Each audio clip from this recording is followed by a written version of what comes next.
Welcome to A Moment in Time with Taylor.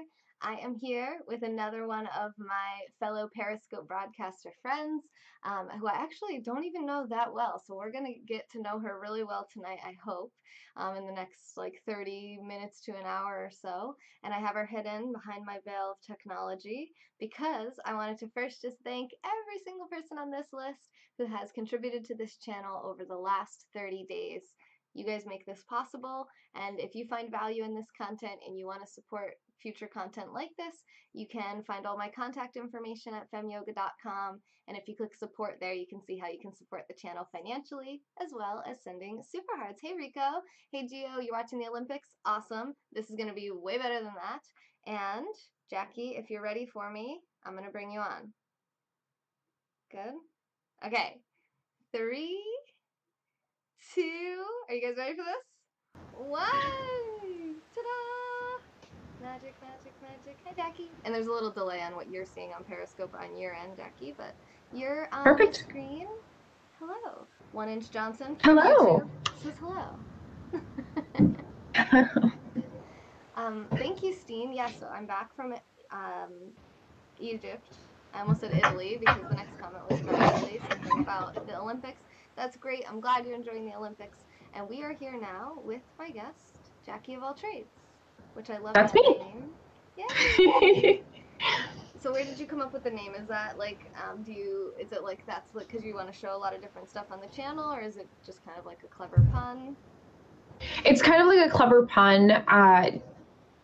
I had Jacqi of all trades before I even had any presence on social media for quite some time.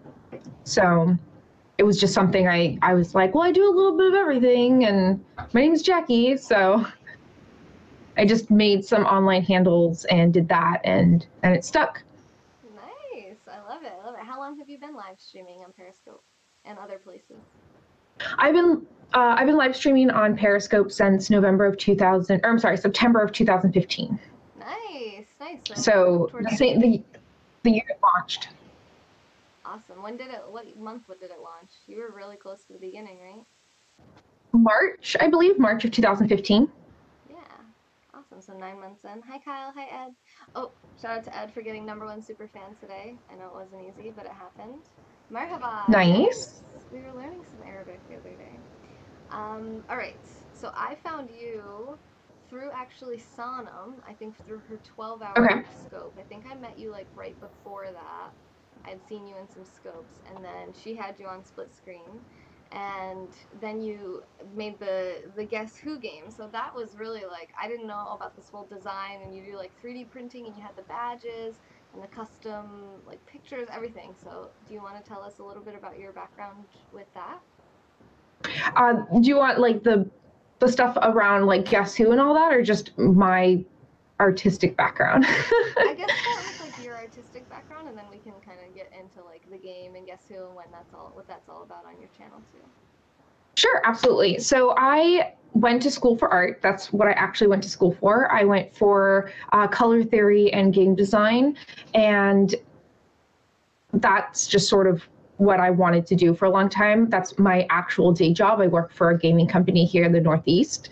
And so that's really a passion of mine. I definitely like design in general. I am an artist as well. I do art, I do painting, things of that sort. So that's definitely sort of like my um, I would say a skill set that crosses over on many talents that I have. And so I utilize that as much as possible.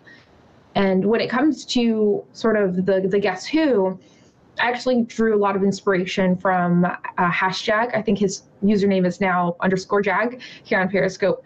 But he has the Connect 4 trivia, and I really, really enjoyed that game a lot. And I thought to myself, what's a nostalgic game? What is a two-player game that can be changed into a game for all players against one? And I was just really brainstorming that for quite some time, which eventually led to me developing the game Guess Who, and with the trivia and all that. I love that so much. So I think the 3D printing you were doing before that, right? Was that like, did you do that for a previous job or?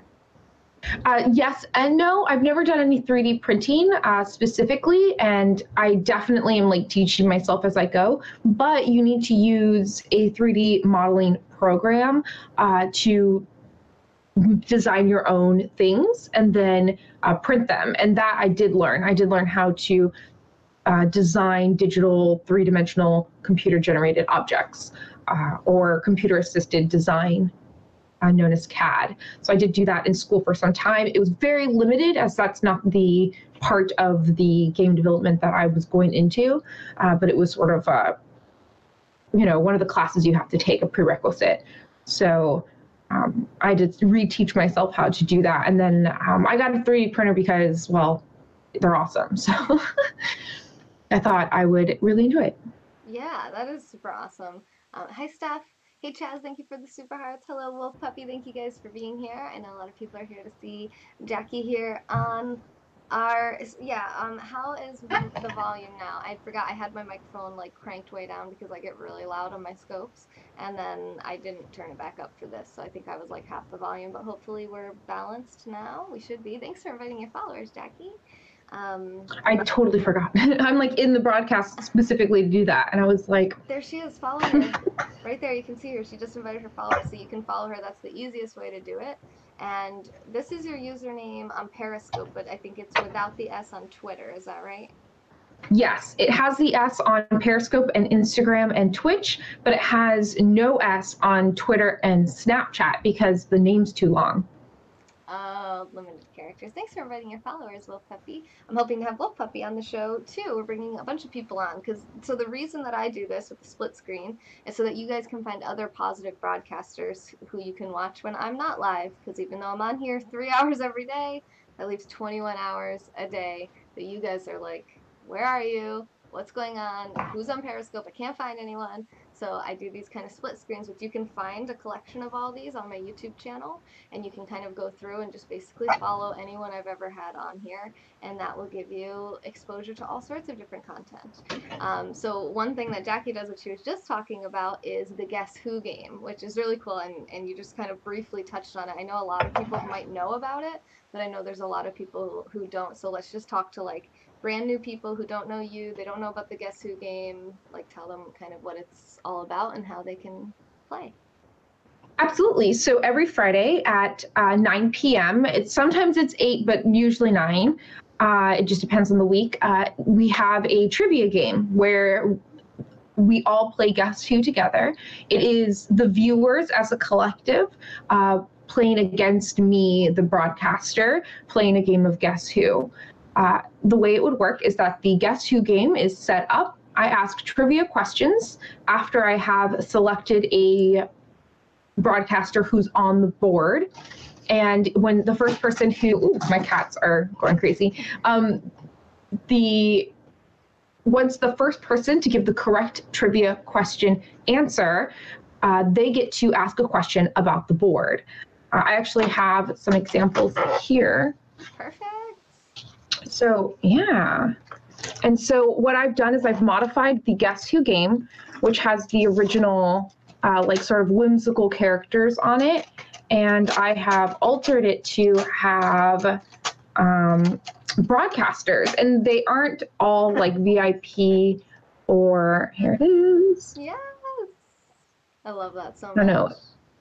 I don't know how much of it will be in the shot, actually, but you got almost all of it, yeah, except maybe one person. Perfect. Okay. Yeah. So the board itself, the characters have been replaced with actual broadcasters, just like this. Yay! Pickles. And so I select, it's Pickles. Yeah, and so I select a broadcaster, and you have to guess who that is. Hence why it's Guess Who.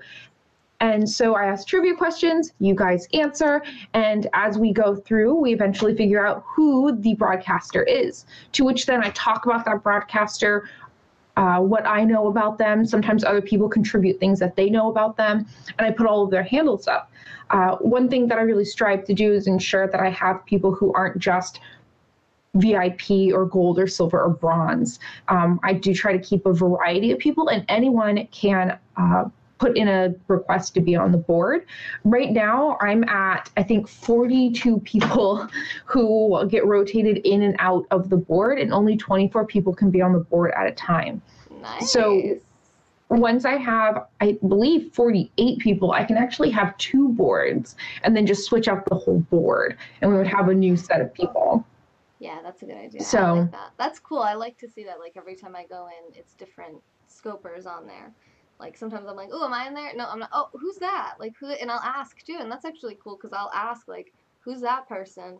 And it might be a little awkward because I'm like, I don't know if I'm supposed to know who that is, but I don't know who that is. And then it's like some guitarist from Brazil or something. Like I never heard of this guy, so it's a cool way. Joella. Connect. But hi Caitlin, hi Gemma. Yes, Gemma, I did get your sponsorship. Yes, him. It was him. That's exactly what I'm talking about. I'm like, who is that guy? I have to update yours. Yours is updated on the new one. I still have your like cartoon version. Yes. So I know. And that works. People probably recognize that too a lot of times. Caitlin said, I'd love to sing for you one day. I'm a fan of Mindy Davy. Awesome. Sing for me. I like singing. Okay. Wait, Gemma said I made the board and it's actually helped me grow too. You made the board? That's great. She made I have Gemma. Oh, on the she guest made she made it onto your board. Yeah. I was like, you made your own board? Yes, it is. It's an amazing idea, right, Wolf? That blew me away. Like she printed straight up actual card. You guys remember the game Guess Who? When you were kids, you know, you pick one of the characters, and then they try to guess who you are. Do you have blonde hair? Does the person wear glasses? Is it a boy or a girl? You know, there she is, Gemma. So that is actually our most recent silver level sponsor of the channel. And that means she went to femyoga.com, sponsored the channel, made this totally possible. I love it. Thank you, Gemma. You're amazing. She's from England. And now you can go play Guess Who with Jacqi, and maybe it'll be Gemma. And Jacqi, have you made yourself one yet? No, I don't need one. Everyone always asks me that. Everyone always says, why aren't you on the board? I don't need to be on the board. I'm running the show. Yeah, that's true. Because it's like a way that she wants to promote other broadcasters, but everyone's like, but what about you? What about you? I'm like, you guys are here. You're asking about me, and I'm already here. So I definitely, and with with so many people wanting to be on the board in general, I do try to rotate them out. But some of the broadcasters that I have that some people may know, I've got Jason Stolcom, Euromaestro. Who else? We have Vegan Doe. We have you, of course, Jay Forsyth, Lizzie Bear. Noah, I don't know if you know Noah, the real NRP, CS Murphy, Foamy Homies, who's not new to Periscope, but definitely trying to get his name out there more now. Ruby Noosa, Calvin Thomas. Yes, he's coming to Vietnam. Yes, he is. Sock Cop, Sonam, Pickles, Jimmy Knapp. Does my cat have Steph one? Taylor Live. So many. I have Flash. I have Jag, the one I spoke about, Angel's Piano, lots of people, lots and lots of people. And I made all of these. So I had to design all the little inserts that go into the board, into the game. So I had to design them all. And I definitely tried to, let me find here, Sonam. I had to get all their pictures. Let's see. To get their pictures, and I added the little badges and their names, and then on their big cards, after they've been guessed, it has all the platforms that they're on, like this. Right. Yes, I noticed that too. So, it has the little icons. Yep. And so that's what I did. And some people have a lot of fun, like trying to guess who it is before we've gotten enough people like pushed down. Yeah. For those who don't know how Guess Who works, because surprisingly, a lot of people don't. When we're playing, they're always like, "What is this game? This is crazy!" And I'm like, "It's just Guess Who." But as you ask questions, you push people down. So you would ask something like, are they wearing glasses, or are they a boy or a girl? And then you just put those people down that don't match the description, just like so. And then eventually you'll have asked enough questions to, you know, have the correct person. So we did that.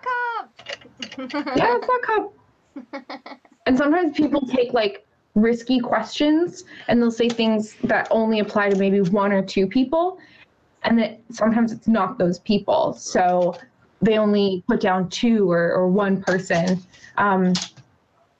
And so that's pretty fun. But then if they just guess, for instance, they'll be like, is it, you know, is it Taylor?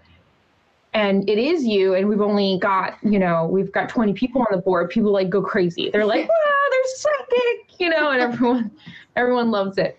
Yeah, that's awesome. It's fun to win, definitely. Thank you guys. Wait, what happened? Did that person come back? Um, I thank you, Zen. That works. I think maybe a kick. Yeah, don't use mute. Mute doesn't really work. So that's what I wanted to say. So Steph, Zen, Chaz, Gemma, you guys are all moderators. If you've ever sponsored the channel or been a super fan, you're all moderators. So if anyone needs to be kicked or blocked, feel free to do that. Mute kind of just spams the chat. If you already did it, it's fine. But it's just like mute kind of just lets the person stay in and comment 3 more times, and it just leaves a lot of egg bot messages. So little egg drop to tip on the side. Chaz says, I actually learned about the good quality of your show from watching Jacqi's Guess Who. What? That's true. Thank you. Well, I mean, I don't know about for him, but I do that. And I also talk about like the content that the broadcasters have and really what I benefit from them as well, because everyone might have different wants or needs from a broadcaster. And so, you know, some people, and I'll admit it, I'll be like, I don't really watch them. I just sort of like watch them as a replay while I'm at work. Right. You know, and there's a few people like that, particularly music people. I just sort of go back and watch their replays and just have it playing in the background. Yeah, it's hard to catch people live a lot of times. Yeah. Some broadcasters just are that for me. And if that's something that other people do, that might be something they might enjoy. But I talk about what they actually do as well. So, you know, I'm like, this is my experience with them, what they've done. And you, because you have so much content as well, I think sort of cast a wide net for many people when we're playing Guess Who. So, you know, I tell them that you have the ASMR and you have the reading in general, just different books, educational books, particularly about finances, that you do yoga as well and other things like that. And a lot of times that sparks a lot of interest and people are really ready to follow right then and there. So yeah, thank you. I really appreciate that. In the meantime, we have something going on that I don't know if you've had happen, but it happens sometimes. And if there's any broadcasters in here watching, so since I see at least a couple of you, if you ever have someone who seems to be unblockable in your broadcast, it's really helpful if you have an Android device. You can actually view their Twitter profile and then block their Twitter account. So even if they're able to stay in this broadcast, in the future, they won't be able to access your feed through Twitter. They would have to make a new account. So it's just like kind of a little tip that you can try to block them. But also, as you guys as viewers, you don't have to sit there and watch those comments. You can hit the comment and report the comment for spam if that's what they're doing, or abuse, or sexually inappropriate content, or you can just block them yourself and then you won't have to deal with that. So it's a little annoying that that's like when that goes on, but it kind of gives us a chance to educate and improve the platform together. Wait, no, don't tell me to wear my wings. I'm already too hot. My cat is like laying on me and he's making me sweat. Yeah, I've never had the unblockable troll, like people call them. I literally have not had one for so long, but we have one right now that it's interesting. Like, yeah, I see him. I just blocked him. Thank you. Yeah. Like on my account. So I don't see account anymore. Awesome. Good. Are you LGBTQIA friendly? Wait, what's IA? Allies and I forgot the I. So yes, absolutely. I am LGBTQ plus friendly. I'm actually bisexual myself, so I fall into that category. And somewhat in an alternative lifestyle with polyamory. So that also, even though it's not technically in the LGBTQ community, it is definitely a lot of people are. So the Venn diagram crosses over like this. Yeah, I actually like to talk about that a little bit. Intersex, thank you, sorry. Oh, there it is. Thank you. Moon, hello. Hello, Indoor Smokers, Chris. Hey, Trapper. Anyone that I might have missed? Steve. Guys, with the freaking wings. Ugh. A is not ally. Oh, well, I've always been told that it was ally. I mean, it could be asexual, but I'd imagine that non-binary oh, asexual. is in the plus. Yeah. I'm asexual. Asexual, agender, a romantic. So that was a broadcast that you did that really caught my attention. I know it's kind of like totally switching gears from Guess Who and your content, but it was some content that you did to help educate, and it was about polyamory. And I'm sure there's some people here that might find that interesting. I know I sure did. If you wouldn't mind, maybe giving us like a 101 intro, because I didn't actually know the difference between a lot of the different what would you call like a sect within polyamory? Yes.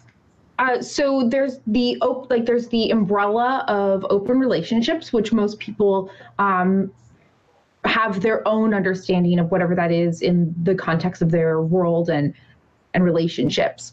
But open relationships in general are sort of the umbrella term for many different kinds of relationships. A lot of those include swingers or what I am, which is polyamorous, and sometimes just like don't ask, don't tell kind of open relationships. And that really could be anything varying from very strict rules and boundaries to almost no rules and boundaries. Within my bubble of open relationship, I'm what's called polyamorous, which stands for multi-loves or many loves. And so within our relationship, we believe that it's possible and also doable, as we are practicing for many, many years, loving multiple people simultaneously. We get a lot of common questions like, so you're swingers or other variants of that, and we're not. When it comes to it, it's more about the love than it is about the physical part of it. Though the physical part comes with relationships, it's not mandatory or necessary to develop a relationship with another person. My partner and I have been together for 6 years almost. We're about to get there. And I've been practicing polyamory for over 10 years. And he has always known he was polyamorous, but didn't join the community until he started dating me. And so that's sort of that there. Yeah, that's interesting. I have a lot. I watched your replay, so I know a lot of this already. But if you guys have any questions, she's very, very educational. I'm missing so many people that came in. Jimmy Knapp, he said, "There she is. There she is. I pointed the wrong way. There she is." Hey, Kylo. Who else is in here? I saw Sadie. Hello, thank you for the super hearts, beautiful love. Yeah, I saw Sadie. Yes, and Bananas, and who else? Chelsea. Are you guys, Bananas, Chelsea, Jimmy, you guys on the board? You guys on the Guess Who board? You got to get with it. Get with it.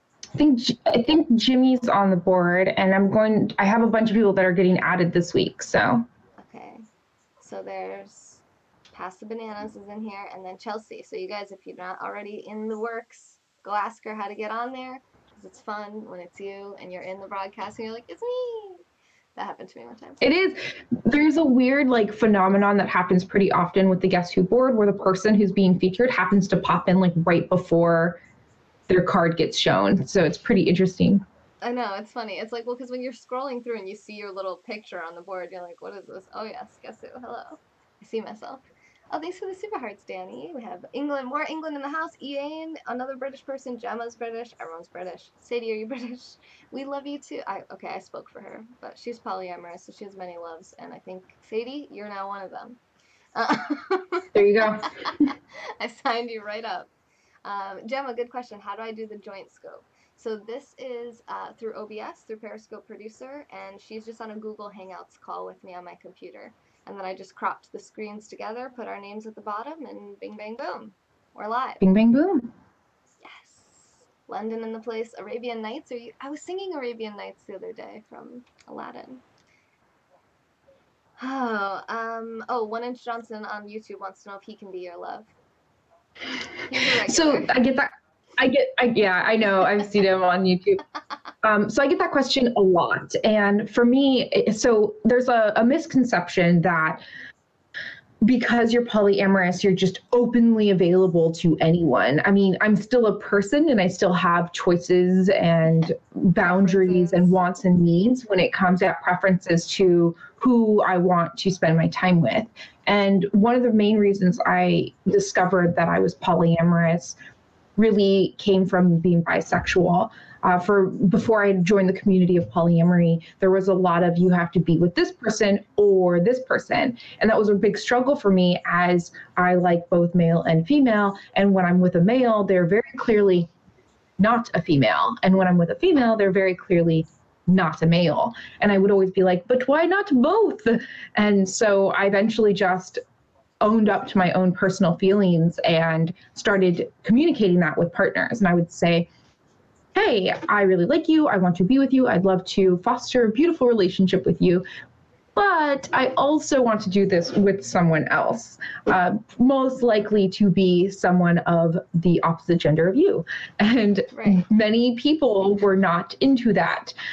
But being open and honest and upfront about my expectations for the relationship and what I would be able to provide for them allowed me to find other people who were like-minded and also wanted the same thing. Yeah, so how did it come up with your boyfriend? Because you said he didn't really know. You just told him like what your lifestyle was, and he was interested. Yes, that's exactly what happened. I told him, I said, hey, I'm having a great time being with you. I try to like wait till we're dating at least a little bit before I'm like, hey, FYI, I'm non-monogamous. And so we'd been dating for just a little bit, and it had come up very little on a few dates. But once I knew that I would like to continue pursuing a relationship with him more committed, I was like, by the way, I need you to know that like what I'm looking for in the long run would be me dating you and me dating also a girl. And he was like, oh, okay. And like we started talking about it, and he started sharing with me desires that he's always had from a very young age, even before he knew roles of relationships. He always had this idea or this feeling that he wanted to be with multiple women. Now, he is heterosexual, so for him, being polyamorous means multiple women. For me, it's multiple people. And so... So what about do you ever have any interest in another man when you're with him, dating him? Yes and no. I am definitely attracted to other men. I would love to go on dates with them sometimes, but it's not what I'm looking for. I feel fulfilled with my relationship with him, my male partner. I feel that the lack of fulfillment that I feel to resolve in myself is more from the lack of a relationship with a female. Interesting. Okay, that's a good answer. And that isn't how it is with all polyamorous people. If I so wanted to go out and date a male partner, then absolutely I'd have that allowed. That's part of our, discussions as boundaries, as people, what we want and need. And we'd have to have that conversation because he understands what I want and what I'm looking for in our relationship. And so for me to just sort of like left field be like, yeah, I know I said that I'm really only looking to date women right now, but that would be inconsiderate. So if I made that choice that I felt that I needed to date another male, I would have that conversation with him. Right. So it's all open communication. That's probably a big part of the success. George says that she's all love. I like it. So Arabian Night says, how do you feel when he wants to be with another woman? Does it affect you? I feel happy. Okay. Yes, I feel very happy because he's being true to himself. He's fulfilling his needs. I care about him very deeply. I love him with all of my heart. But I have plenty of room for more people in my life and plenty more love. He's actually dating another woman right now named Anna, and I have not met her yet. It's a newer relationship. But I usually meet, the term for your partners are metamours. Your partner is your paramour, and their partners are your metamours. Oh, okay. she is my metamor, and I have not met her yet, but she seems very, very loving and caring, and really a very nice person. And eventually we will meet. That's almost always something that ends up happening. We share a lot of the same space and time with many of the same people, so we end up meeting. But in general, his relationship with her is totally independent from his relationship with me. Even though they may have influences, they're not dependent on each other whatsoever. Right. Okay, that's interesting. I like that. That was a good question, although I think that person that asked the question got accidentally blocked. So then just, Oh you know, no. it's hashtag unblock to unblock someone. I'm going to see if I can unblock them. But I don't see him on here. I don't think you blocked him. I think you're good. You didn't block him. You are in the clear unless he's not on the list yet, but I think you're good. Do you ever worry? Oh, Justin. Hi, Justin. He wants to. Oh, wait. Oh, that's so many good questions. Oh my God, this is a good topic. I'll make sure not to go over our time though. So Justin says, "Are you ever worried he would leave you for someone else, or does that worry go away due to being open?" Yes and no. Him leaving me would be more of the pain of rejection and not fulfilling a life that we had essentially agreed on. We both agreed that we would be together, that we want to spend our lives together, and we want to have this great adventure of love together. And that's something that we had discussed for years, and we reevaluate our relationship regularly if our wants and needs still align with each other. And so for him to just leave me for someone that wouldn't align with something that I have established in our relationship for so long. So I feel very rejected. I would feel unwanted in some capacity. But and that's hard in any situation, whether it be with friends or lovers. To be rejected isn't good. But I don't think he would leave me, though if he wanted to, I would let him go and be free, because I don't want to be with someone who doesn't want to be with me. Of course. So if he did find someone who fully fulfilled him and he wanted to be monogamous with them, or pursuing an entirely different polyamorous relationship with them and other people, I would want him to do that and be true to himself and his happiness and his wants and needs. He's allowed to want what he wants. I am just privileged enough to be able to share both of our lives together, sort of simultaneously, and we support each other quite a bit. But it's not like we started dating, had an agreement, and then now we're sticking to that agreement forever. It's constantly evolving. It's constantly being talked about and evaluated, and making sure that our wants and needs are not only being met for each other, but also still in the same direction moving forward. Yeah, good stuff. Oh, there's so So, many good questions. T905 says, "Do you celebrate Valentine's Day?" uh, no, like not really. It's a fun reason to go out and do something, but it's not for like the reason of Valentine's Day. I'm actually going to be doing a polyamory scope this Valentine's Day. I try to do one a month because I do get a ton of questions, just like how it's happening right now. It's a very interesting subject for people. It's definitely hard for people to relate to. I totally understand that monogamy is something that people feel very strongly about, and it's very alien for them to even fathom me being okay with him being with someone else, or him being okay with me with someone else. But I think that it is very similar to sexuality or how you feel in general, because it's something I've sort of always known about myself and always desired and wanted. So I can totally understand that it's not really a choice for me, and it's very likely that monogamy in general is not a choice for others. But what I think a lot of people don't know is that open relationships are about 5% of they're about 5% of the entire US population, which is pretty large. Honestly, I don't know about in the world, but it's quite a large community, and it's not difficult to find other polyamorous people. Right. Deacon Avery says, "How do you deal with poly haters?" Deacon Avery is my partner. What do you mean by poly haters? People who don't like the poly lifestyle? So there's definitely people who feel very strongly about their opinions in life in general, but in any subject. And you just have to know that there's going to be people who don't agree with you and your choices.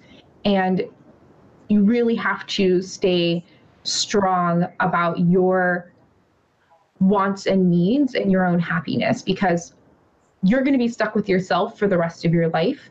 So you might as well make yourself happy and live the truest life to yourself, as long as you are being kind and generous to others around you. I think it would be the best course of action in general for anyone. Yeah, that's lovely. And then Don't if let you, the haters get you down. yes, back off haters. That's what Miranda Sings show is called, and she's coming. She's Exactly. gonna be at VidCon too. She is, yeah. Yes. So if you were to meet someone out one night, do you have to have like a conversation before you were to have any physical interaction with that person, either one of you? Or is it like if you meet someone, it's just kind of considered that everything is fair game? So we have as close to a true open relationship as possible, meaning we are free to make whatever choices we want within our relationship, because we've had possibly thousands of conversations about that exact scenario. We also trust each other. We trust each other knowing that we're going to make the best decisions for ourselves and our current life status. We do live together. I have a daughter. We have this life that's established, and and we also have our own well-being that we have to take into consideration. And so if I'm out and about and I meet somebody and I want to have a relationship with that person, I know the conversations we've already had over the last 6 years, what the boundaries of my relationship with that new person may be. But the choice is still mine. I'm my own person, my own decisions are my own, and vice versa as well. If he meets somebody spontaneously or out of the blue, he doesn't have to ask me or check in with me, because he already knows what my comfort levels are when it comes to the choices he makes in his life that would affect me directly. Yeah. And then are you ever guys ever in relationships with people who are not polyamorous? Me, no. Him, yes. Mm, I personally have a pretty strict boundary of not dating non-monogamous people, or not dating monogamous people is what I'm trying to say. right. I do try to stick with people who are well aware of the fact that they are polyamorous. I may be a little bit more easy on someone who is poly curious and they're interested in the lifestyle, but I feel that just my almost 30 years of life, I've dealt with a lot of bi-curious and poly-curious people, and I'm just sort of over it. I don't like being the stepping stone or the placeholder in a very large decision in people's lives. Not that there's anything wrong with being in that place in your life. It's just I'm no longer that place for someone else anymore. I definitely want people who know what they want, understand the boundaries of their own comforts, and it just streamlines things a lot easier to be like, hi, I'm polyamorous and bisexual. And then they're like, oh, hi, I'm polyamorous and bisexual as well. And then we're like, great, let's cuddle with cats, or Hey, whatever. my cat just came over. I have a And cat. it just streamlines it. It makes it a lot less messy. Now, Deacon has dated non-polyamorous people in the last 6 years, and none of them have turned out poorly. I don't think that that's the case. He has ended 100% of all of his relationships on good terms, as far as I'm aware, whether it be that they called it off or he called it off. But I do find that his relationships with polyamorous people have been more rewarding, because it's easier to communicate the wants and needs instead of having to reiterate and explain things over and over again Right, as to how our relationship works or how their relationship will proceed forward. right, exactly. And oh, that was a good kick, Zen. Andy, yes, you can ask questions. Everyone can ask questions. I'm just kind of picking just some of them since I can't catch all. I can't just like say 5 questions to her at once. But I thought, Right. oh, hi, Ashley, Nikki. Sarah says, are there polyamorous dating sites? That's a good one. Yes, there's definitely sites dedicated to polyamory, but you would be quite surprised that all of your dating apps that you currently use now are very polyamorous friendly. So OkCupid is a dating app, and you can be a couple on OkCupid. You can be in an open relationship on OkCupid, or you can be sort of almost like cheating on OkCupid, which I don't condone in any capacity whatsoever. But it's pretty open and available for people and the lifestyles they're choosing to live. And also Tinder. You can be a couple on Tinder. You can be two people looking for one more person, or you can be in a polyamorous relationship like myself and put that in your bio, and there's no like terms of service violations for being that kind of person.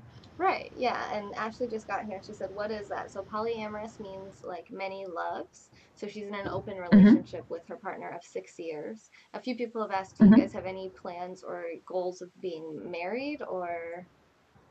I think that marriage is something that could happen. It's not off the table. It's not out of the realm of possibilities. I would like to be married at some point to him, and that would be wonderful. But it's a big decision in the sense of that it costs money and it takes time.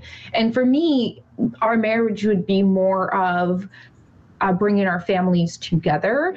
He has an amazing family. I love them. They love me. And my family's okay. And I like them. And I would like to bring them all together and say, hey, you know, this is something that we want to solidify for a tax break, and also so you guys can all be family. And, but I wouldn't say that it for us would be heavily in the traditional sense of marriage. Yeah, my husband and I were the same way. It was more for our family, so they stopped panicking that we weren't married. Um, Someone said polyamorous sounds like a water Pokemon. Yes, yes, it does. I have like a running joke sometimes where I'm like, it's polyamory, multi loves. It's not polywog, that's a fish, you know, or it's not polynomials, that's math. So, Hashtag the real tax break. That was Deacon. yep, Sarah was exactly. asking at those. And oh yes, so Steph had a good question. Thanks for the super hearts, Ed. Hey official. Um, okay, well George, she addressed a lot of the boundaries in her personal relationship, and I do want to talk about VidCon a little bit towards the end. But Steph was asking about the difference between pansexual and polyamorous. And pansexual has to do with who you're attracted to. It's just like, and it doesn't matter what gender they are. And then bisexual means men and women, right? Yes. So I would technically be pansexual because for me, it does not matter what their assigned gender or current gender is for me. But bisexual definitely aligns more with what I like because I do like the gender roles. Right. So when I'm dating a male, regardless of their assigned gender at birth, I want them to be very masculine. I want them to be painfully stereotypically cis, and same with female. So I like them to be painfully obviously female for me, regardless of it being their assigned gender or not. And you'll find as it's a spectrum, someone may be born male and now, is living their life as female, but they still are either androgynous or even still masculine, even though they're living their life as a female. And that wouldn't be good in my attraction to Right. the gender of female. So bisexual fits me more appropriately, but I'm definitely into the pansexual category. Right, right. That was a good question too. I also have dated asexual people. That's a question I get as well.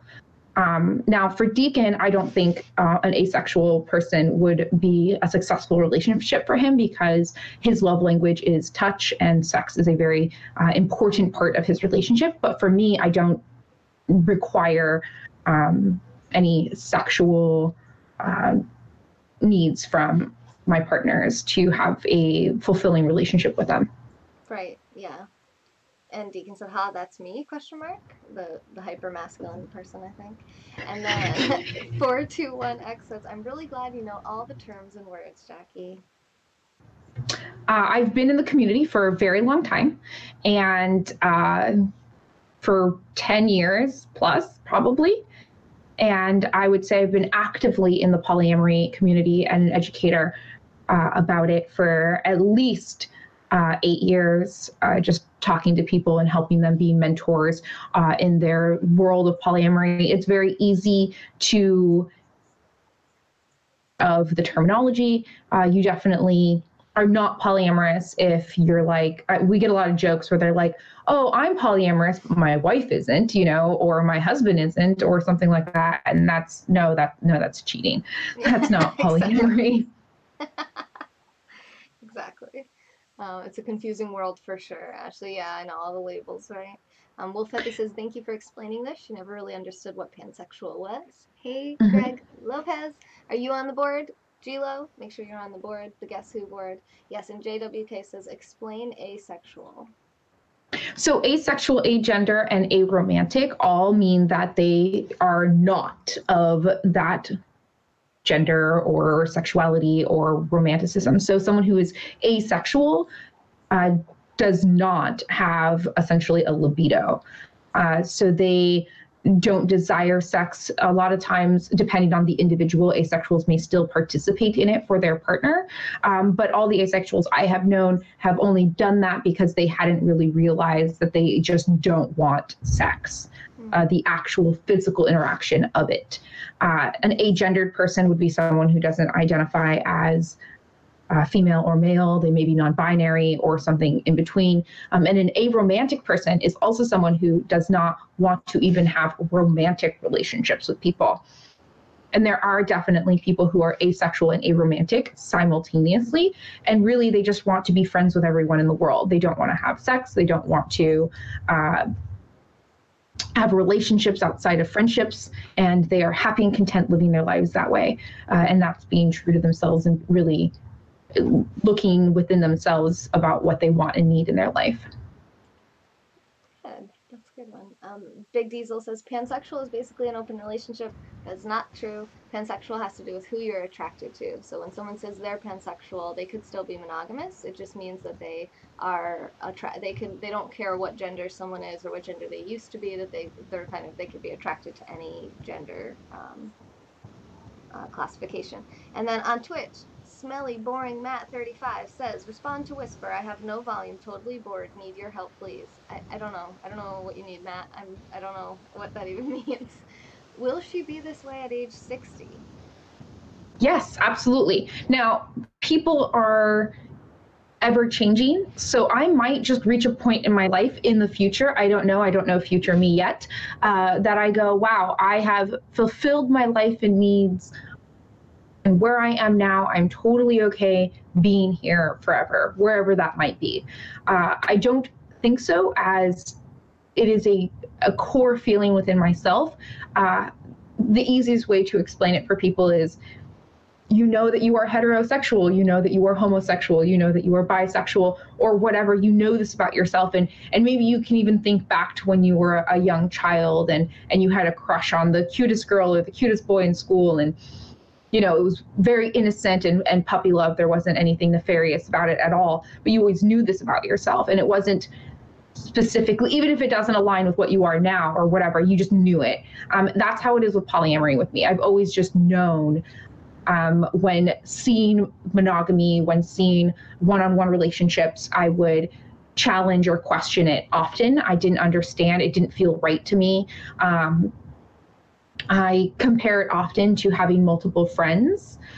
Many people, I tell them, okay, right now you have to pick one of your friends, one of your platonic friends, and that will be your friend, your only friend, for as long as you possibly can for the rest of your life. And if you break up with them, or have other friends, that would be cheating. If you break up with them, only then you can have another friend. And that's sort of like, well, that's ridiculous. It's totally different. Well, not in the polyamory community. It's sort of the same thing. The only difference is that it's a different kind of relationship.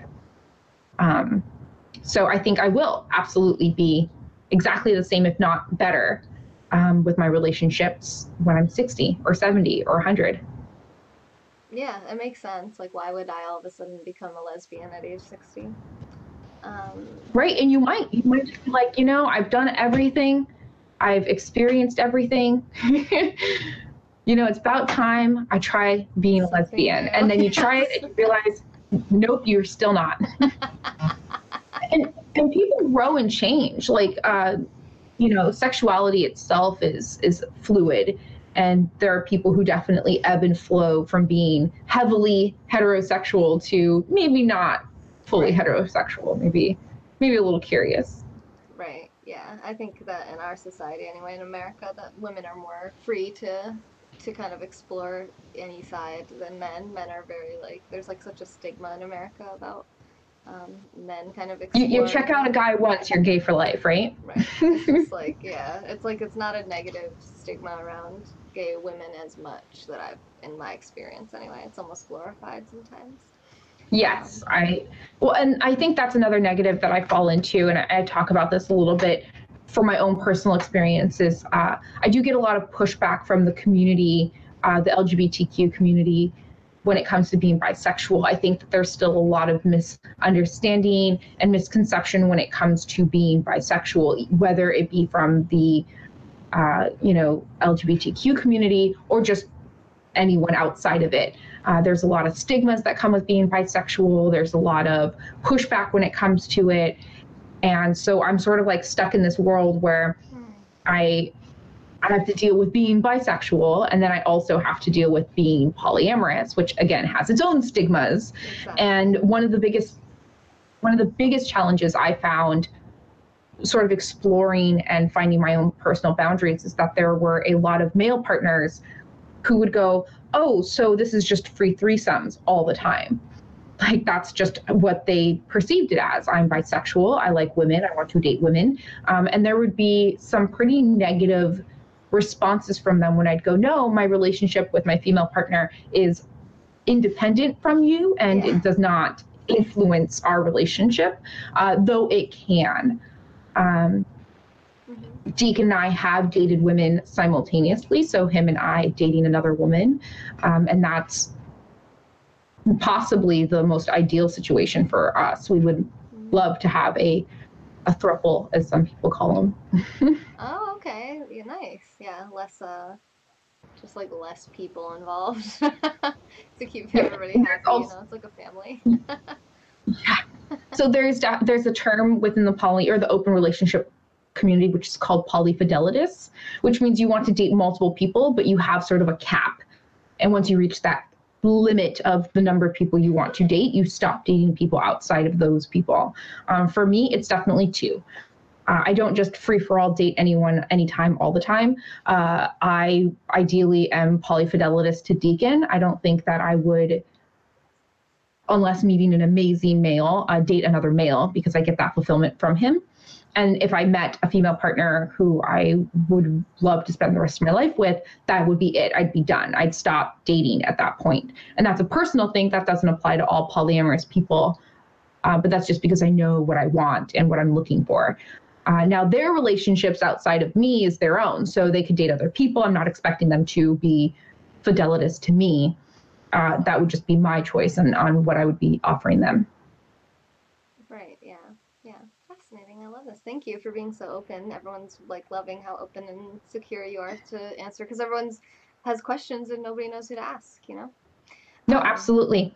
And Ashley just said that she actually came out. She finally came out, and it was thanks to Periscope. So that's kind of awesome. That's amazing. I love that. Periscope, so many amazing things. Dixon Cider wants to know, when is the feet show? I actually don't have any feet. I'm all torso. No feet. Sorry, Dixon. Scroll on. Gaming and stuff wants to know, what's the topic tonight? We're getting to know Jacqi of all trades. We're in like the last 5 minutes. I don't know if we're gonna be able to squeeze it in 5 minutes. We're gonna try of the broadcast. So make sure that I can go longer. I'm not needed until 10:40, so that's up to you. Okay, yeah, then we can talk about VidCon, and then wherever we're at the end, if any other questions, we'll do that. Hashtag no feet, that's correct. And what was I just gonna say? Something else before. Oh yeah, if you wanted to comment on the broadcast so that they can follow you one last time. If you wanted to like, say a little something, and then they can. Wolf Puppy. She's just trolling. She's trolling the back. Well, Peppy said she's very sorry about your feet. It's very You can't miss sweet. what you never had. You know, I was just born feetless. It's just the way I am. So Yes, we are twins. Yes. Uh, and Kyla I, said, sorry, I'm I like just got 50 here. shades lighter than you. I don't know. I look pretty pale today, especially if I crank this light up. Ready? Okay, there. Now we're really twins. So how do you follow her? I think she just commented. I'm pretty sure. It, that was. I think that was your chance. Maybe one more time for yeah, for the slow, the slow clickers. Kyla said, "I just got here. I heard that she's only into Polynesians." I Yes. love it. Kyla is with the best comments. Could it be polyamory? Okay, no more. Hang on, you guys, go to her, follow her. Like you just hopefully followed her and ask her about this. I'm very interested in this as well, but I do want to make sure that we're talking about all of her things because she's Jacqi of all trades, not just being polyamorous person. There Well, is it's a more. big part of my life, and it's people are very interested in it. That's why I do try to dedicate at least one broadcast a month to that. And so I go as long as we need to because there's so many questions. And you know, some of the common questions are like, aren't you afraid of STDs? And I mean, I could ask the question right back to anyone else who's in a relationship. Aren't you worried that your partner potentially is not telling you something and Right. risking your health? Right. But for me, I know he also doesn't want STDs and will be making the best choices possible to ensure that that doesn't happen to him or myself. Exactly. Um, Jealousy is a big question people ask. Don't you get jealous? Someone kind of asked that earlier about like, how do I feel when he's with other people? I'm happy when he's with other people because he's being true to himself. And I don't personally experience heavy amounts of jealousy. I can be an envious person. I can be like, oh man, I wish that was me. But I don't ever have that fear associated with jealousy of the worry of losing my partner or um, variables like that. Though there are jealous people in polyamory. Jealousy is a natural human emotion, and it's how you deal with that emotion outwardly that defines you and your relationship. Talking about it, being open, and figuring out why. I think I conquer a lot of my fears by just asking myself, why do I feel this way? And if it's something I can change outwardly, then I work on that. And if it's something I need to change inwardly, I definitely work on that. And sometimes you just have to make a choice. Is this emotion too difficult for me to deal with? Do I have to remove myself from the situation or do I have to change my perspective?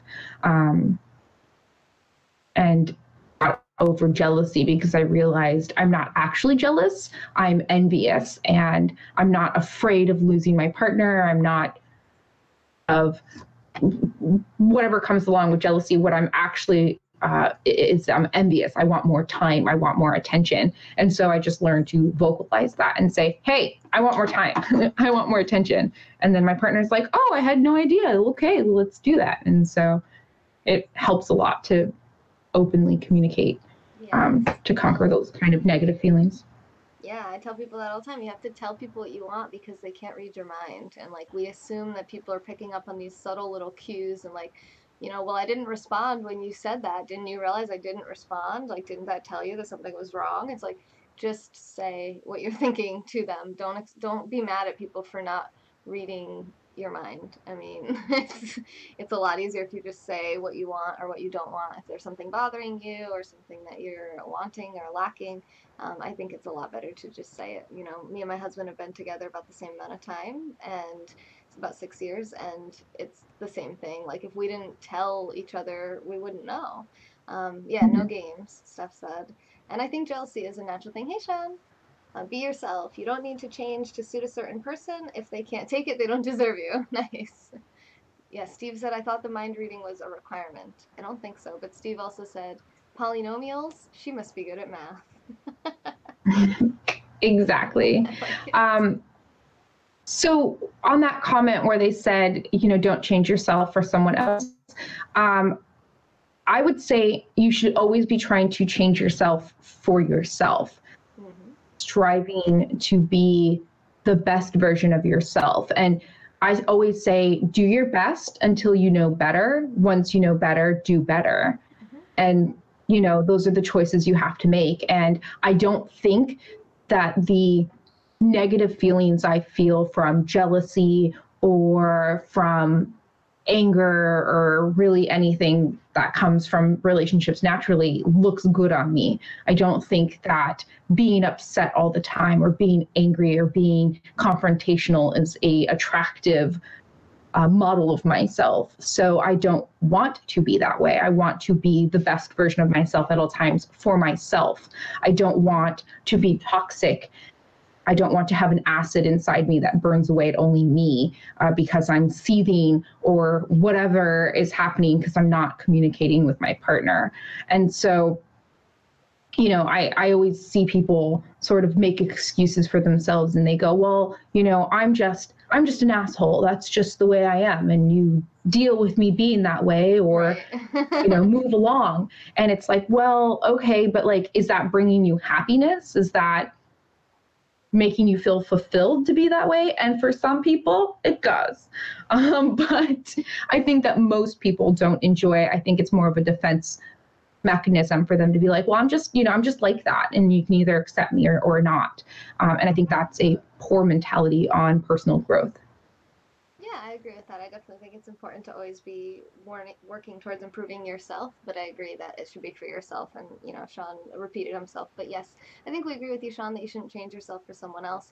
However, even in that case, like, I think softening to allow, compromise is actually really beneficial to society in general, not even just with relationships. Chaz is saying something here. Oh, wait. Clicking I buttons. Go ahead. I agree too, as well, softening yourself. But I think that comes again with self reflection. Like, why are you so strongly feeling that this can't be changed about yourself? Why do you not want to change this? And reflecting on that. And sometimes it's something about yourself that you absolutely will not change. For example, if someone told me I have to be monogamous, I could never be that for them. And I'd have to be honest about that. But when it comes to maybe behaviors or habits or thought processes, having conversations, maybe we don't align politically. And, that's okay. We don't have to be perfectly aligned in every aspect of our lives, but softening and being more tolerant and understanding of the people around you, relationship or otherwise, absolutely is a benefit to yourself. And again, softening for yourself to make your surroundings more pleasurable, to be more worldly, to be more open to the people around you, because having positive people around you is always a good thing. Yeah, totally. I totally agree with that. Um, I I forgot what I was just gonna say, but bye, Sean. And there was someone I want to say hi to. They just want to be respected and understood. Yeah, Polly was saying that, like, Deacon was saying that poly people don't want to change monogamous people. And Caitlin, hello again. Absolutely. Go ahead. I think that's where we get a lot of pushback from monogamous individuals, is that when they find out we're polyamorous, like, they're like, hide your kids, hide your wife, they're coming to steal our people. Or that we're trying to convert people, or, that our morals are out the window because our morals don't align with theirs. And it's not that at all. If anything, I think that with the open communication, our morals are actually more aligned with what society expects from relationships. And I would much rather be with someone who is open and honest about what they want and need in their life than be with someone who may potentially be cheating on me or secretly doing things without my knowledge. Not saying that is what monogamous people do. And polyamorous people can cheat too. I think that's Right. Also a misconception. They think it's a free for all. And if I have a boundary or a restriction in our relationship and Deacon doesn't follow that restriction, he's cheating. He's being unfair to the rules that have been placed. Right. But yeah, we have nothing against monogamous people. We too lived monogamous lives before we actively lived polyamorous lives. So we understand the importance and value in having a monogamous relationship with an individual and why that feels safe and secure and can be absolutely 100% fulfilling to an individual who is monogamous. Yeah, it makes sense to me. Hi, Jay Newton on Twitch. And my cat he really loves this. He keeps coming over, so he says hi. And I read this book not that long ago on Scope called Essentialism, and they talk about, always refocusing on what's really important. So if, like for me, I'm monogamous, so I'll just use that as an example. Like if for me, my relationship with my husband is like the most important relationship in my world, then what's important to him is important to me. And like if something is making him uncomfortable, say I have a relationship with someone that makes him uncomfortable, well, and he tells me that, it's my choice how I choose to proceed. I could just say, oh, well, I don't care. You're just gonna have to deal with it, and just continue on. Or I could observe it and say, like, is there anything wrong with this relationship, and what is it that, and ask him more questions like, what is it that makes you uncomfortable? There's been times in the past where there's little certain things where you just change like the way that you interact with someone, like the actual medium. Like, okay, so instead of like talking privately on the phone, we interact mainly like when I'm live or something like that. That's actually, especially when I was first starting out, it was like just figuring out like where is the comfort level, and sometimes you don't know until it's kind of like muddied up. And then that, I think that's the sign of a successful relationship, because polyamorous or monogamous, it's got to be mutual.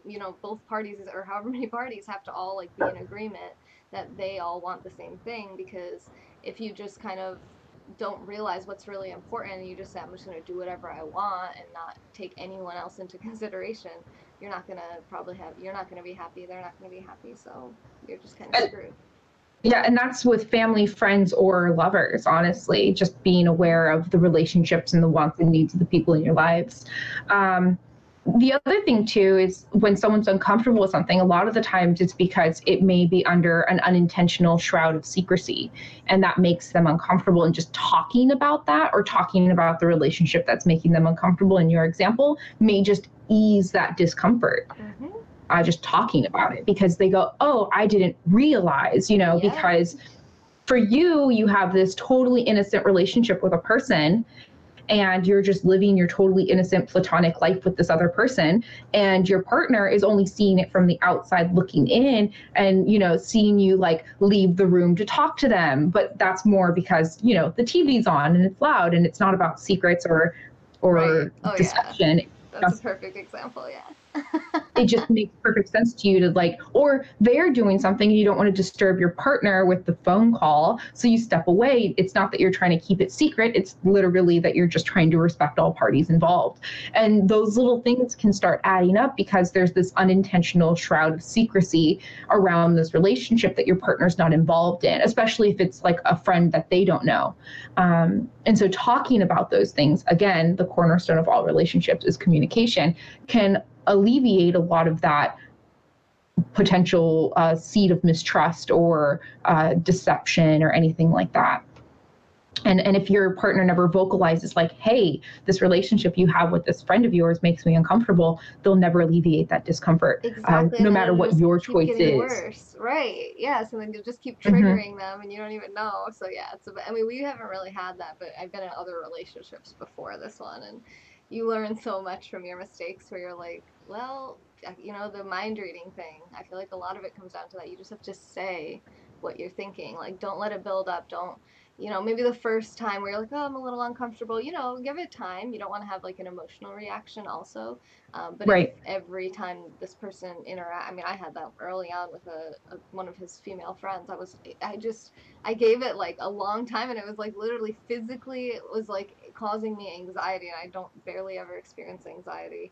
And then I just told him, and he was like, I literally do not care about like if it meant I was gonna lose you, like I would just never talk to this girl again. I really don't even care that much. Like it's not, they weren't even like close friends. It was more like people are bored, so they hang out sometimes, but it's not even like, so I was just kind of like, oh, I thought it was like and I would never want to ask someone to like end a friendship or anything, but it's just a matter of misunderstanding almost 99% of the time. Aaron Harbor says Jacqi with a bunch of heart eyes. Ferrari says two of my favorite people. Calvin says hello, Taylor and Jacqi. So much love in the house. I love it. Keep it 100. Oh, this is Google Hangouts that I'm using through OBS Periscope Producer. I have like a tutorial on OBS in my ebook. If you go to femyoga.com and click shop, the ebook's $20. The more, Ferrari said, the more I talk to my wife, the worse it gets. Oh God.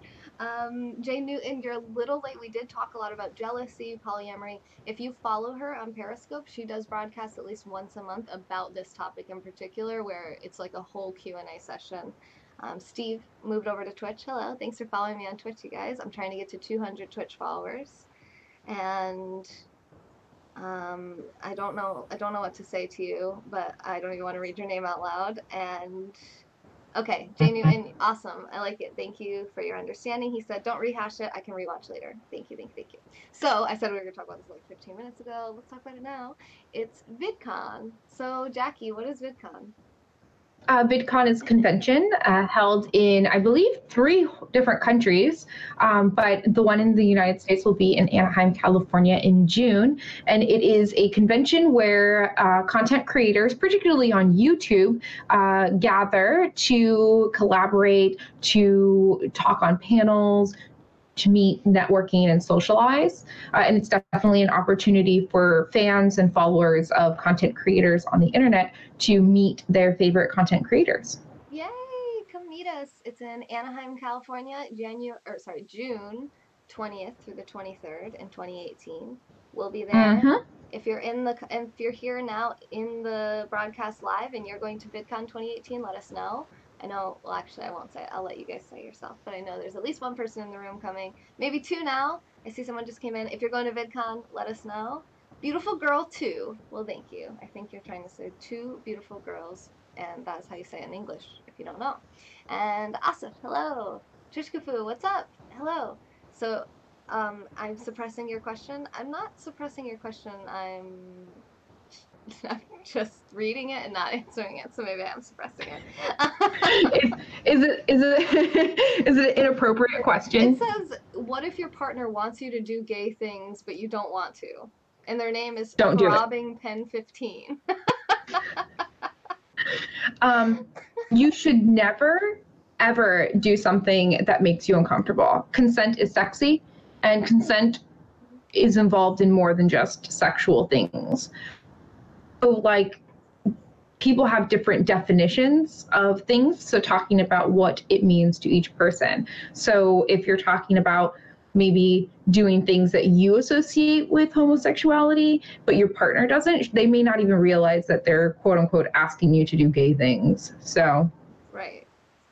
That's just something to consider. Again, communication and being true to yourself. A lot of the time, someone may ask you to do something and it might sound exciting or fun at first, but it makes you uncomfortable. And you need to figure out why that makes you uncomfortable. Does it make you uncomfortable because it's new and different, or is it because it genuinely is a discomfort for you and a boundary that you need to set with your partner? He said, thanks, fam. Yes, good morning, Nick. You're here just in time for the end, kind of. Hi, Steve. So Steve, Steve on Twitch is saying that Jacqui's audio is much clearer and louder than Taylor's. I turned mine up again. I'm now technically up louder than she is, but I don't know. Maybe it's just I'm quiet. And Dixon Cider would still like an ETA on the feet show, please. we have no feet.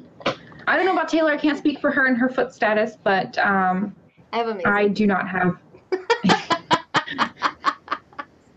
I don't have feet. I'm totally footless. And they keep bringing up a very sensitive subject for me. Me and my footlessness.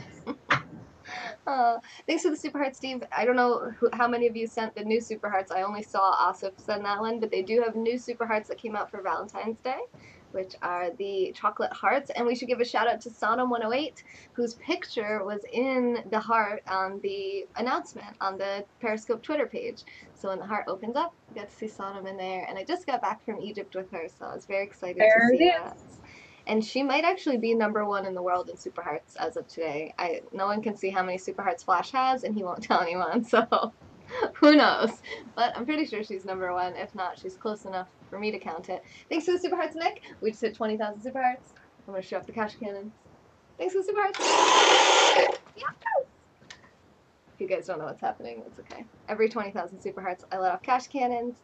All right, bye, Charles. Yes, Ryan said that's so cool. Wow! It is cool. It's amazing. Whoa, who's sending those? Steve, they're so cool. Have you seen them yet, Jacqi? Sorry, this is my first time I have seeing them. not. Those are really awesome. They are awesome. Like, I gotta do this.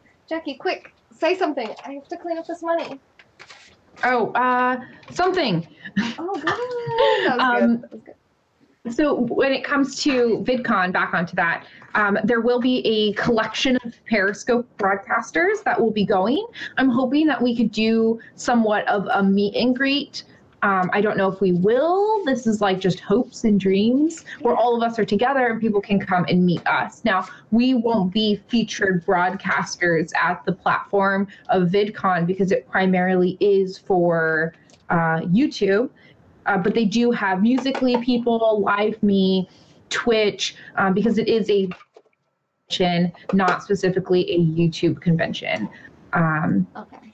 But right. It's video. We will be there, and I would love to meet people and have them come. And it's also just a really good opportunity to learn about the industry as well. There'll be plenty of panels about starting YouTube channels. There'll be panels about video editing, equipment, all of that. So it's also just a good resource as well for content creators or just viewers as well. Yeah, and there's 2 different tickets, so I think it's like $50 cheaper to get the community ticket. So even just as a viewer, you can go and just kind of like go around. There's different workshops about, if you want to like learn about how to do some of this stuff and what's kind of out there and what's new. But it's also, I think mainly for me, it's more of like a networking meet and greet kind of situation. It's in Anaheim, California.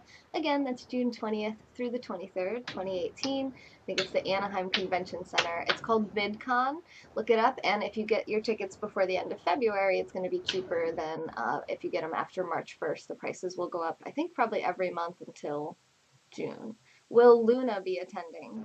Asif wants to know. Very likely Luna will be attending.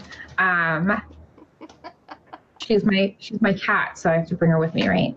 I'm not bringing my cat. So Luna's a special cat.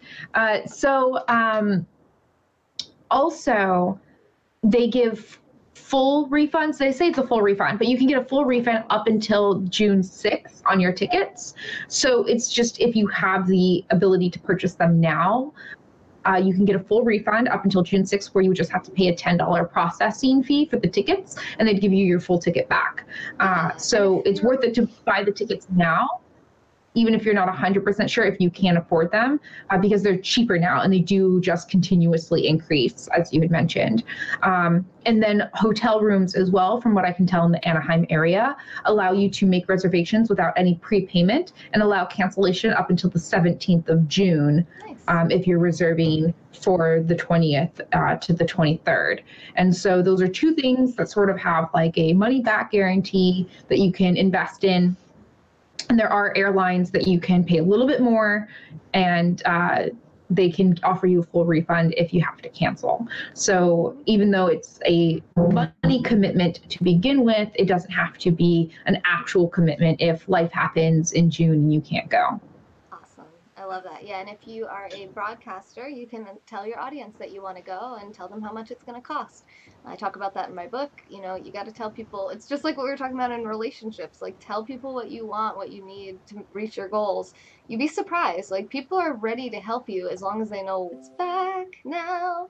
Let's see if we're dropping any frames. Looks good. Is this your new laptop that you got from eBay? Yes, but I think it's a Wi-Fi thing when it does that. I think I keep saying I'm going to increase. Yes, I crashed. I'm sorry, Zen. Welcome back, everyone. Come back. I don't know why that happens. I think it's a Wi-Fi thing, and I was going to do that today, and instead I did my taxes. But I am going to do that. I'm going to see if when I change my Wi-Fi, if it stops doing that. And if it doesn't stop doing that, then I'm going to assume it's an OBS thing and try different software. Because I really can't imagine that it's the computer. Nothing else is like going wrong on the computer, and it's not going slow or anything. It gives me a notice, like it says OBS disconnected, and then it says reconnected. So sorry about that. But Steve, it looks like you're back, and you sent the super hearts. We hit 40,000. So thanks for the super hearts. I'm going to shoot these off again. And then Dix Insider says, do you think that this channel should be called Femme, the Feet Goddess, and the No Foot Party Pooper? Yes, I think it absolutely, should. 100% accurate. So, okay, so talking about the no foot party pooper. Funny that you say that. Last night, impromptu. So I have these really weird shoes. This is so random. So do you know Lady Gaga has like these weird like hoof shoes? Sometimes she Yeah. wears, or sometimes they're like claw Yeah. feet shoes. Yeah. I have Like, those shoes, how do you even walk and on for those? whatever reason, it came up in conversation. I was like, oh yeah, I've got these weird shoes. And I showed people on camera like the shoes. And they were like, you have to wear those. Those are so weird. And so if you guys actually watch my broadcast, at the end of the broadcast, at one point, I'm like showing these really weird shoes. And I'm There like you go. walking around in these. They have no heels in the back. They're very weird. There you go, Dixon. So, there you Go go. check it out. What's the name of that replay for Dixon? That's a good question. It's last night, so it's the one before this morning. But let me see. It's called. Us, if you invited 2 people, that's like twice as many people as you normally invite.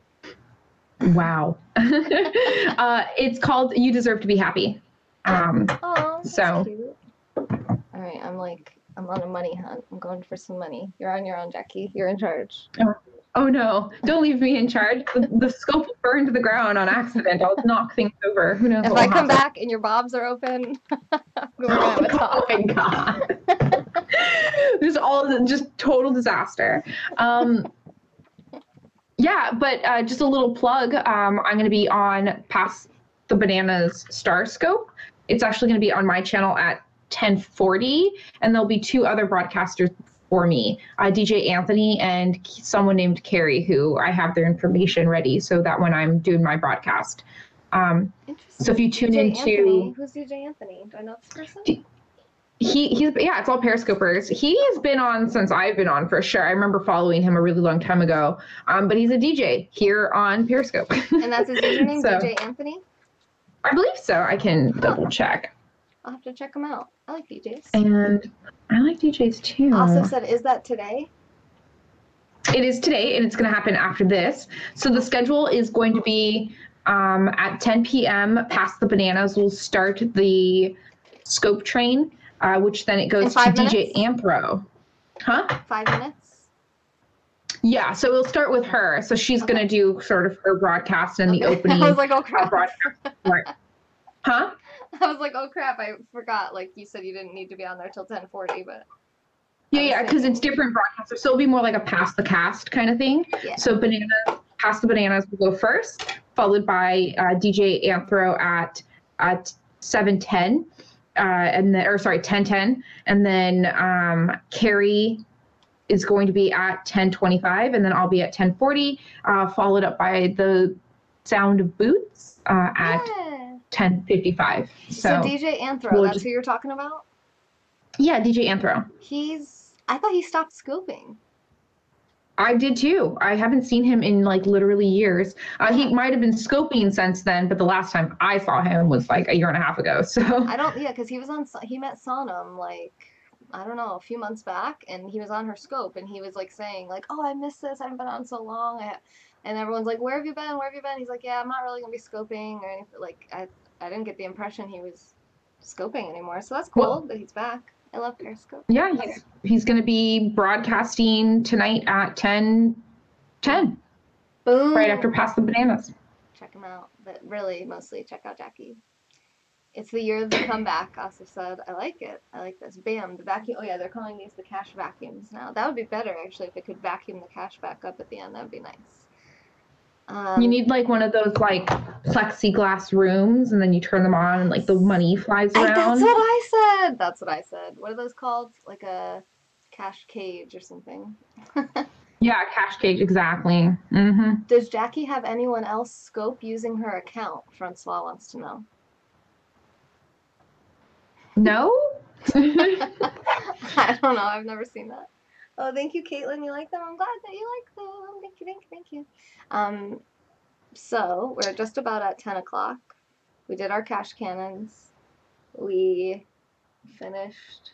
Oh, actually, you know what? I did have a couple cash cannons. I know Lane's not. Maybe I'll wait for Lane.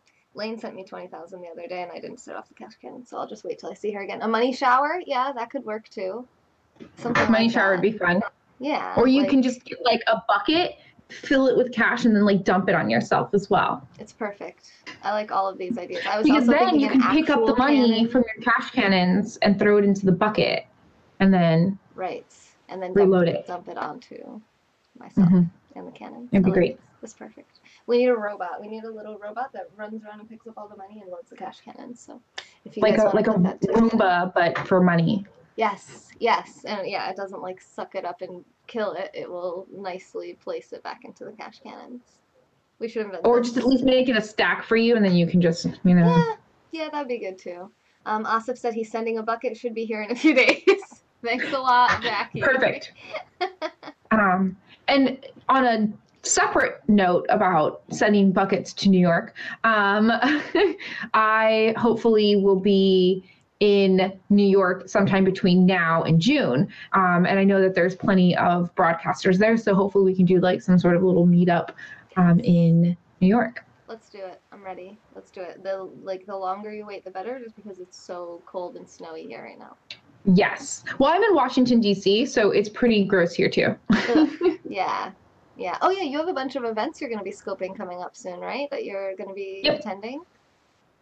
Do you want Yep. to So plug next any of week, I'm going to be doing, there's Chinatown here in Washington, D.C., and they're going to be doing a big festival and parade for Year of the Dog, the Chinese New Year. those? And I also have been invited to the D.C. Fashion Week, which is on February 22nd. So I'll be scoping from that as well. I'm really excited for that one. I almost went to college to be a fashion merchandiser. Really? Yeah, I don't, which is weird. It's like I don't like clothes at all. I think I just liked business, and I really liked America's Next Top Model, and I was 16, so, what can you do? That's as That far as was I like a thought it perfect through. fusion of those two things, business and fashion, because you like top model, boom, go to fashion school, right? Boom, and I'm 5'1", so I can't do the modeling part of it. Okay, Caitlin, you tagged me in an old performance you did a year ago. Can't wait to hear your thoughts. I don't know where that was. Maybe Instagram, maybe Twitter. Femme Yoga Taylor everywhere. Also Twitch, YouTube. Follow me everywhere. Subscribe, especially on Twitch and YouTube, because I'm trying to get my subscribers up so I can monetize and become partners. And yeah, if you loved this, let me know. You can reach out to me on any of those platforms, and you can also go to femyoga.com and click support and keep this channel going. And I'll be back after this. We went for like an hour and a half, so thank you. That was lovely. Yeah, absolutely. I'll probably grab a beer and read a book with you guys in a little bit. And then, yeah, make sure you check her out at 10:40 for Pass the Cast. Yeah, and so I'll be going on at 10:40, and then I'll be passing it to Sounds of Boots. And Carrie, I'm not exactly sure who Carrie is, but he's going on Carrie, before me, I know who that is. and he'll be passing it to me. Wait, Carrie is Pass the Bananas. Isn't her name Carrie? It's Carrie from Pass the Bananas who's going on first, and then there's some other gentleman named Carrie. Oh, a gentleman. All right. Well, we'll have to figure out. Let's go figure out who Carrie is, everyone. Did you have anything else you wanted to say before we end? No, that's pretty much it. Just tune in and see a lot of the stuff that's coming up. I have some more shows coming up, similar to the Guess Who or other variants like that. So those should be a series or episodes coming up. And so lots of stuff is coming. I think 2018 is going to be a great year for content and for Periscope in general. So yes, come see us at VidCon, you guys. Oh, and do you want to comment one more time? I think Steve asked. I can't remember if I said it when he asked or not, but he's normally Steve from Florida or no, Steve Campbell, one of my sponsors. Yeah. Okay. There she is in the hot pink. Hello, there she is. That's her. Follow her. That's your last chance. Hey, Jimmy. Jimmy, do you know Jacqui? I'm just kidding. I know you do. Bonjour. Comment ça va? Hola. ¿Cómo está? Oh, you're welcome, Yo. Zen. Thank you. Yo, yo, yo, yo. Do dance. There we go. It's pretty good. That's good stuff. I would follow her. I already do. Jimmy says, I love Jacqui. And Steven says, done. Checked it off. Good night, both. Awesome Periscope. Thank you, George. This was an awesome Periscope, mainly thanks to her. So make sure that you follow her, send her all the love and support. And we'll see her on Pass the Cast today. And we will be together in person, probably in New York, with Jimmy Knapp. And if not, then we'll be together with Steph Taylor live and Calvin Thomas music and probably some other people who aren't here right this second at VidCon in June. So we Yeah, hope to see you guys there too. Jimmy's thinking about going to VidCon, but he hasn't committed yet. So you guys should bug him about it and make him come. Yes, Jimmy, you're coming. Let's go. He said I'll be there. Done. Perfect. Boom. I guess it is done then. That's all we wrote then. I'm gonna run the outro. Oh, these are the super hard stuff. Yes, it's the new one. Yay! Yeah, I like the new ones, like the little door opens. Yeah. Maybe it's like a chocolate box. I'm not exactly sure what it's supposed to be, but it's cute. I think it's supposed to be like the chocolate box for Valentine's Day. I think. Have him get committed. Okay, yes, get him committed. Hi, Eunice. Bye, Eunice. Thanks for being here. Thanks for popping in. Have Jimmy committed. Exactly. Remember, you're all worthy of being loved and feeling comfortable in your own skin, even if you are in an asylum. This has been a moment in time with Taylor and Jacqi. I'll be back in a little bit with a beer and a book, and I hope to see you then. Bye.